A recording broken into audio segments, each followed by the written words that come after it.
everyone. My name is Ari, and welcome to Made of Mettle, a motivational podcast where we tell stories about regular people overcoming insurmountable odds. This week, we continue on the very humble beginnings and oh so fascinating story of Abraham Lincoln. I really loved learning about Abraham's early careers, spanning from modest customer service positions to becoming an illustrious backwoods lawyer. Also, still not over him using an almanac to win a murder case. That situation alone deserves its own episode of Forensic Files.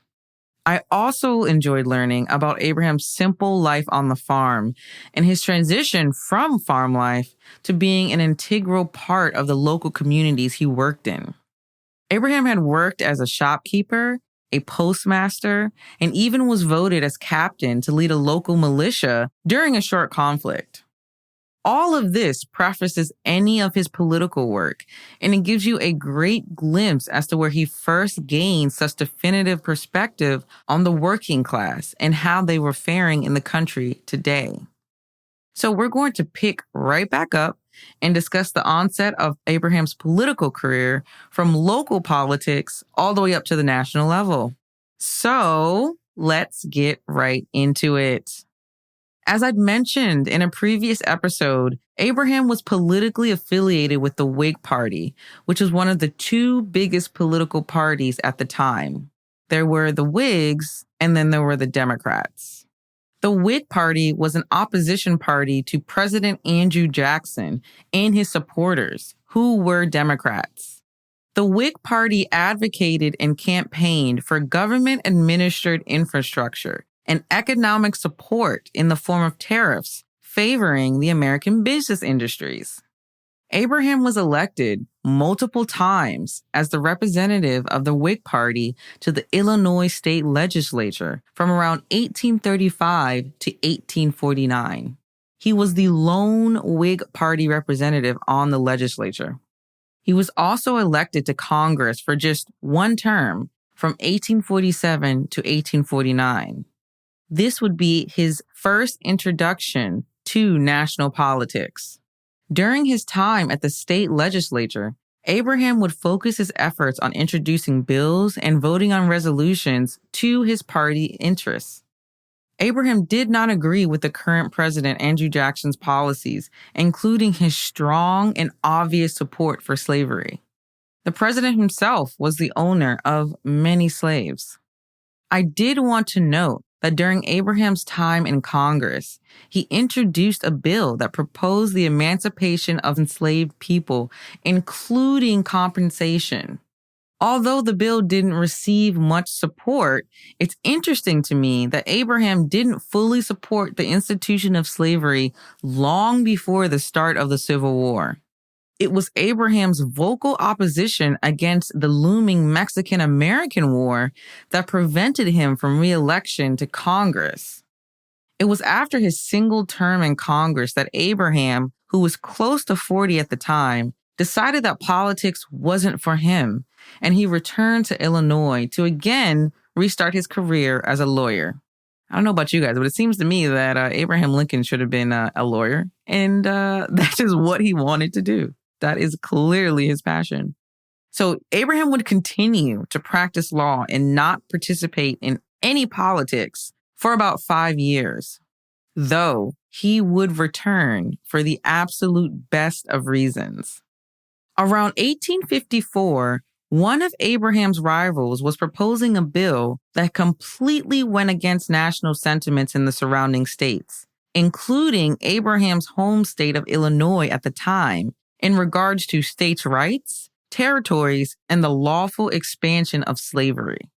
The bill, called the Kansas-Nebraska Act, would allow slavery to be decided by the states in terms of whether or not they would allow it within their territory. During this time, the Whig Party had been completely wiped out, and the Republican Party was beginning to rise.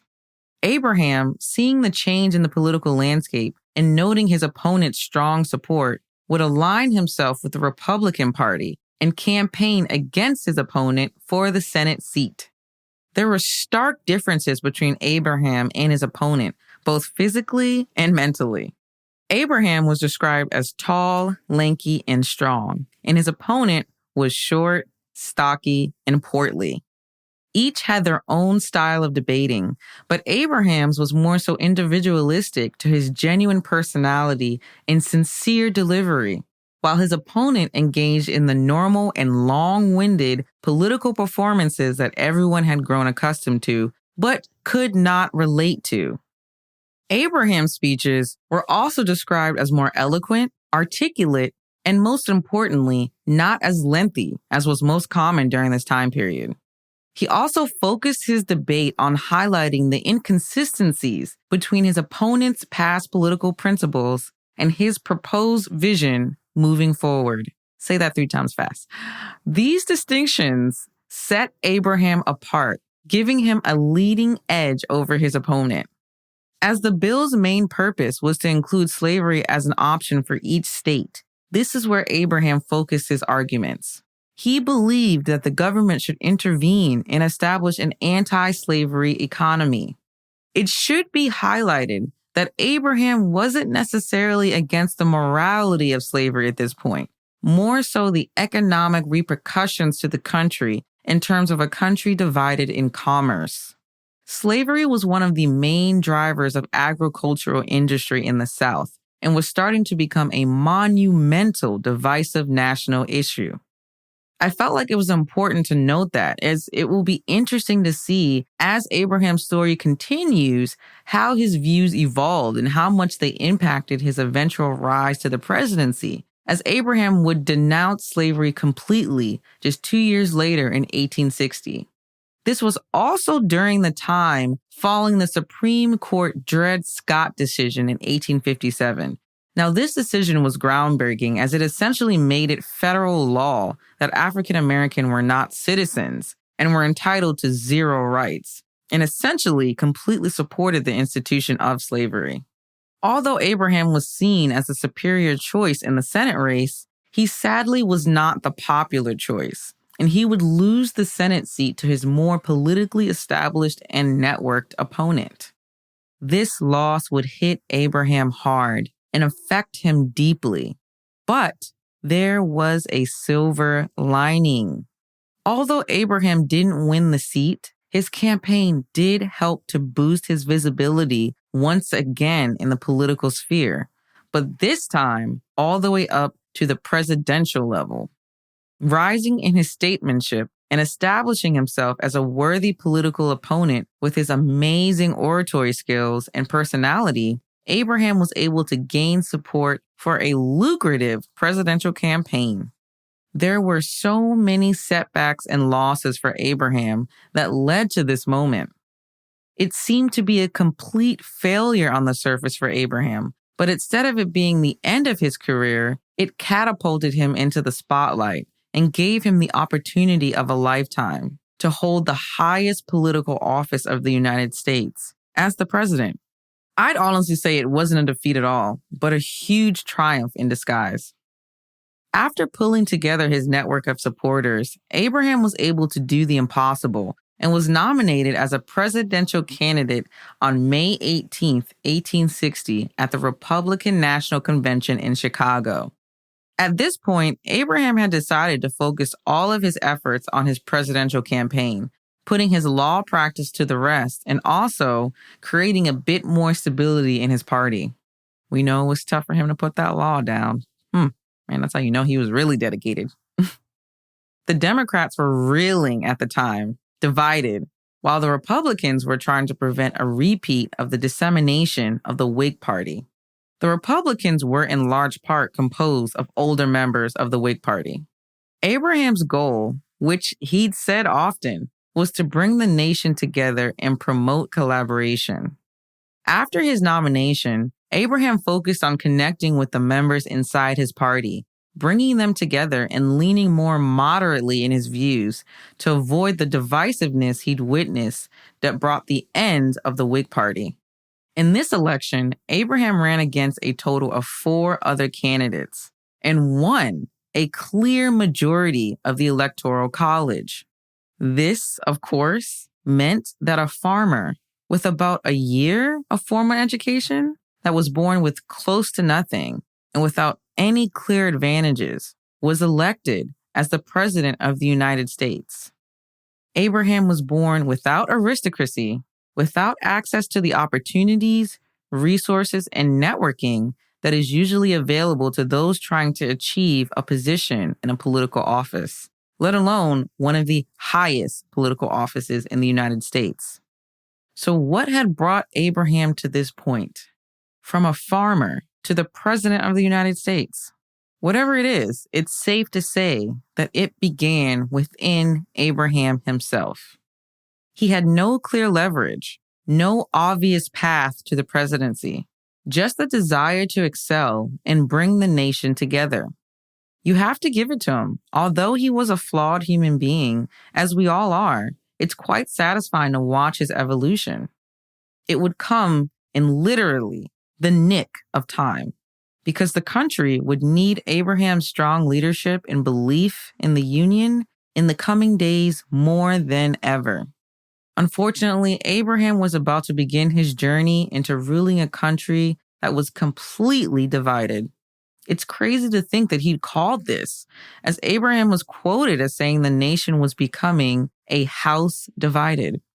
This was mainly because the expansion of slavery was becoming such a polarizing and partisan topic among the states, with the southern states showing clear and unending support. Immediately following Abraham's successful election, the first southern state, South Carolina, would announce its decision to secede from the Union. Abraham tried to prevent the impending conflict by introducing compromises to Congress to essentially prevent further states from seceding. I'd like to highlight that all this was going down before Abraham had been officially inaugurated. So he hadn't even officially started the job when all this BS started happening. He essentially didn't even have time to celebrate his win before this impending war was creeping up on his doorstep. Although the compromises were able to buy a bit of time, it wasn't enough to prevent the full succession. A total of 7 states would secede from the Union and form the Confederacy. This would mark the beginning of one of the bloodiest and longest wars that the United States had ever seen. And this is where I'm going to stop in this episode, as we've covered a lot with Abraham's early political career, leading all the way up to his presidency. The state of the nation would reach a boiling point and a volatility that even Abraham couldn't have predicted. But without a doubt, he stepped up and led the nation through crisis in a way that is beyond admirable. In the next episode, we'll continue on to Abraham's presidency and the insanity that was the Civil War. I'd like to post some pics on my website of Abraham Lincoln before and after his presidency, so you can see just how weathered this man was by the end. And before recording this, I'd actually visited Gettysburg just this past weekend and really got to soak in a lot of the history and walk the battlefields and all that great stuff. I love history, if you guys can't tell. So I love visiting historical places, and it was just so great to kind of be there, boots on the ground, and, to see all these monuments and to really, really absorb what happened in Gettysburg, which was literally one of the bloodiest battles of the entire Civil War. So thank you so much for joining me this week. I cannot express how much I am loving all the comments, all the positive feedback. I also welcome critical feedback, you guys. So if you have any improvements, please let me know. I totally want to hear them. I also updated the website to include a form. Literally, it has its own page for you guys to go in, submit your story, or any suggestions for an upcoming episode. So you can nominate yourself, another historical icon, someone you know. All of that is welcome. I want to share all of these amazing stories with the world and help us all infuse a bit more motivation in our routines. So I hope these stories are helping you just as much, if not more, than they're helping me. So thank you again so much. you can check us out at madeofmetalpodcast.com. And you can also follow us at Made of Metal Podcast on Instagram and Facebook. So that's Made of Mettle, Mettle. And if you love the show and you'd like to support my passion for sharing these stories with you, you can support me on buymeacoffee.com/madeofmetal. And we also just released our membership program with monthly perks. So if you want to just support on a monthly basis or you want to join our focus group, please let me know. Send me a message. Just say hi. Send me some comments. I love it all. You can also follow, subscribe, and review the show wherever you listen to your podcasts. So, as always, my loves, stay cool out here in this crazy, crazy humid summer and bloom where you are planted.